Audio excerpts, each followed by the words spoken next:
BJP की सरकार ने असंगठित अर्थव्यवस्था पर आक्रमण किया है और आपको गुलाम बनाने की कोशिश की जा रही है।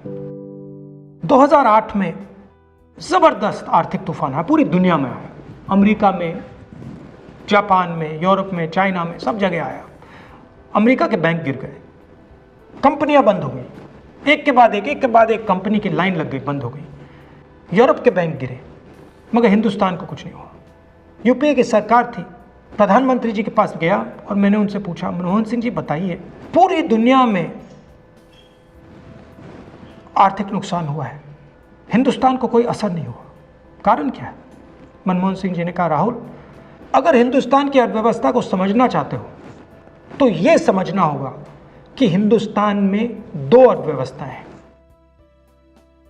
पहली असंगठित अर्थव्यवस्था और दूसरी संगठित अर्थव्यवस्था। संगठित अर्थव्यवस्था में बड़ी कंपनियां, नाम आप जानते हो। असंगठित अर्थव्यवस्था में किसान, मजदूर, छोटे दुकानदार, मिडिल साइज कंपनीज।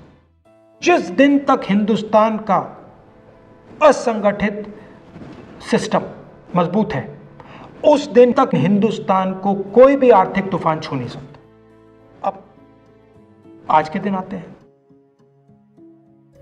पिछले 6 साल से बीजेपी की सरकार ने असंगठित अर्थव्यवस्था पर आक्रमण किया है।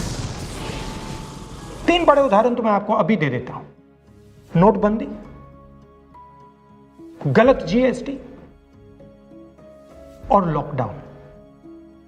आप यह मत सोचिए कि लॉकडाउन के पीछे सोच नहीं थी। यह मत सोचिए कि गलती से आखिरी मिनट पे लॉकडाउन कर दिया गया है। इन तीनों का लक्ष्य हमारे इनफॉर्मल सेक्टर को खत्म करने का है।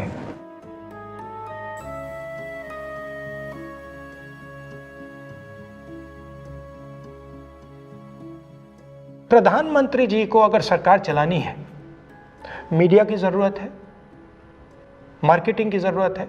मीडिया और मार्केटिंग 15-20 लोग करते हैं। इनफॉर्मल सेक्टर में पैसा है, लाखों करोड़ रुपए, जिसको ये लोग छू नहीं सकते।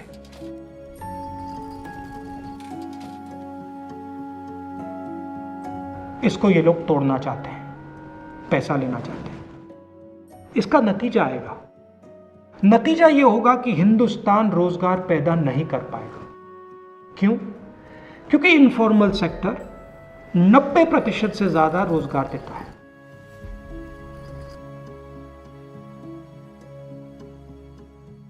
जिस दिन इनफॉर्मल सेक्टर खत्म हो गया, नष्ट हो गया, उस दिन हिंदुस्तान रोजगार पैदा नहीं कर पाएगा। आप ही इस देश को चलाते हो, आप ही इस देश को आगे ले जाते हो, और आपके खिलाफ साजिश हो रही है। आपको ठगा जा रहा है और आपको गुलाम बनाने की कोशिश की जा रही है। हमें इस आक्रमण को पहचानना पड़ेगा और पूरे देश को मिलकर इसके खिलाफ लड़ना पड़ेगा।